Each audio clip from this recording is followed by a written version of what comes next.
നമസ്കാരം ചേച്ചി. അപ്പോ നമ്മളെല്ലാവരും നമ്മുടെ ഇൻട്രോയിൽ പറഞ്ഞ പോലെ സൂപ്പർ ഒരു അമ്മയാണ്. അയ്യോ, എല്ലാം കൊണ്ടും അത് നമ്മൾ മാത്രമല്ലല്ലോ പറയുന്നത്. അല്ല ആന്റി, ഞാൻ എപ്പോഴും പറയാറുള്ളത് എന്റെ ഒരു എനർജി ഒന്നുമല്ല ആന്റിന്റെ എനർജി വെച്ച് നോക്കുമ്പോ ഭയങ്കര നമ്മളല്ലേ വൺ ലൈനേഴ്സ് സൂപ്പറാണ്. ആന്റി അങ്ങനെ നിന്നില്ലെങ്കില് ആ കാലത്ത് പിള്ളേരിങ്ങനെ ഒരു ഡിപ്രഷനായി പോയേനെ. അവിടെ അവന്മാരെ ഒന്ന് കുലുക്കി എടുക്കട്ടെ. പ്രത്യേകിച്ച് ആൺമക്കളെ വളർത്തിയ ഒരു അമ്മ എന്ന് പറയുന്നത് വലിയൊരു അച്ചീവ്മെന്റ് ആണ്. ഇപ്പൊ 2 പെൺകുട്ടികളും വീട്ടില് വന്നിട്ടുണ്ട്. അതെ, അവര് വരെ ഭയങ്കര പെൺകുട്ടികളെ കാട്ടി കഷ്ടമാണ് 2-3 കൊച്ചുമക്കളുള്ളത്. ആ കൊള്ളാം. അവരുടെയൊക്കെ ഒരു അഭിപ്രായങ്ങളും അധികാരങ്ങളും ആജ്ഞാപനങ്ങളും ഒക്കെയാണ് മിക്കവാറും ഞാനിപ്പോ അനുസരിക്കുന്നത്.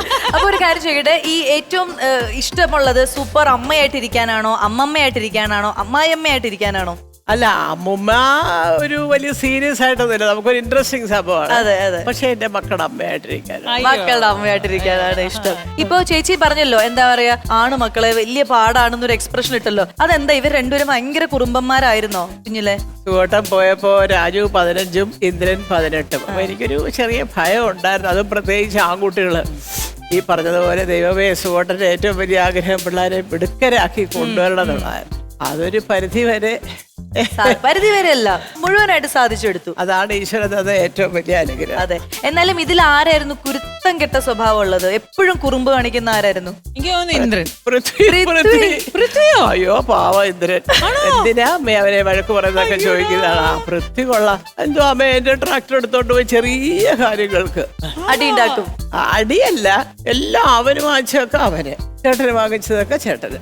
പക്ഷെ എനിക്ക് തോന്നുന്നു 2 പേരും ഹീറോ മാത്രമല്ലാതെ ടെക്നിക്കലിയും ഭയങ്കര ഒരു ഇതാണ്. പാട്ടും പാടും ഡാൻസും ചെയ്യും 2 പേരും. എല്ലാ ലാംഗ്വേജസ് വരെ അറിയാം അവർക്ക്. അത്ര എല്ലാം ഭയങ്കര. അതെന്താ വെച്ചാൽ സൈനിക് സ്കൂളില് ഒരു ദിവസം ഹിന്ദി സംസാരിക്കണം, ഒരു ദിവസം ഇംഗ്ലീഷ്, ഒരു ദിവസം മലയാളം. അന്നത്തെ മോർണിംഗ് പേപ്പറിൽ വായിച്ച ന്യൂസുകള് പ്രിൻസിപ്പൽ പറയുന്ന ഭാഷയിലാണ് സംസാരിക്കുന്നത്. അങ്ങനെ ഒരു റൂളുണ്ട്. അത് നന്നായി, നല്ലൊരു. അയ്യോ, ഞാൻ പറഞ്ഞത് ആൺകുട്ടികളൊക്കെ അവിടെ പഠിപ്പിക്കണം, ട്രെയിനിങ്. പൃഥ്വിരാജിന്റെ ഒരു ഇന്റർവ്യൂവിൽ അദ്ദേഹം പറഞ്ഞിട്ടുണ്ട് ഓസ്ട്രേലിയയിൽ എന്തോ പഠിക്കാൻ പോയിട്ട് പിന്നെ വേണ്ടെന്നൊരു തീരുമാനം. അതെ, തിരിച്ചു വന്നു. ഓറിയന്റേഷൻ കോഴ്സ് ഉണ്ടായിരുന്നു, പിന്നെ ഒരു 9 മാസം. അപ്പോഴാണ് ഇദ്ദേഹത്തിന് ഞാൻ തിരുവനന്തപുരത്തുള്ളപ്പോ സിദ്ദിഖും രഞ്ജിത്തും എല്ലാം കൂടെ വിളിച്ചു പറഞ്ഞ് നന്ദനം അഭിനയിക്കാൻ വിളിക്കുന്നത്. ഞാൻ പറഞ്ഞു, പോലെ എന്താ നിന്റെ പരിപാടി? സപ്പോസ് നന്ദനം കയറി നല്ല പടമായി, അപ്പോൾ ഉടനെ അടുത്ത പടം വരും. അത് എന്ത് ചെയ്യും? എനിക്ക് സിനിമ അഭിനയിക്കാൻ ഇഷ്ടമാണ്.